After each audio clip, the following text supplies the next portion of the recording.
केले, एवढे मोठे उपकार परमपूज्य डॉक्टर बाबासाहेब आंबेडकरांनी संविधानाच्या रूपाने आपल्या प्रत्येक माणसाला दिले आणि त्याचं जतन करण्याचं काम एका पिढीपासून दुसऱ्या पिढीपर्यंत आपण करतोय. 75 वर्ष आपण साजरं करतोय.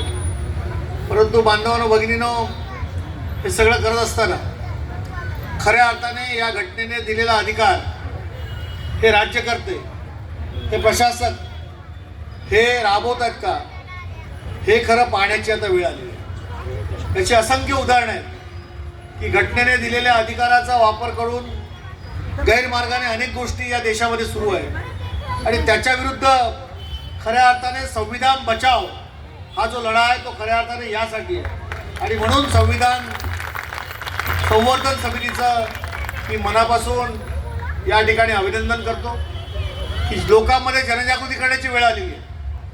संविधानाने आपल्याला अधिकार दिला, संविधानाने माणूस म्हणून जगायला शिकवलं, संविधानाने माणूस म्हणून जे अधिकार आहेत ते आपल्याला मिळवून दिले, संविधानाने या देशाला कायदे दिले, संविधानाने या देशाला ज्या ज्या गोष्टी आवश्यक आहेत त्या सगळ्या संविधानापासून मिळाल्या आणि त्याच संविधानाच्या विरोधात जाऊन संविधानाला बगल देऊन ज्या गोष्टी करण्याचं काम राज्यकर्ते करतायत त्याच्या विरुद्ध आपली लढाई आहे.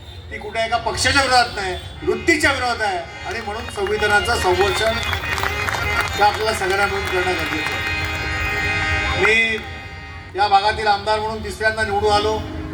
आयोजक असं म्हणाले की संजय गांधी राष्ट्रीय उद्यानात राहणाऱ्या झोपडपट्टी वासियांसाठी आपण काय करणार.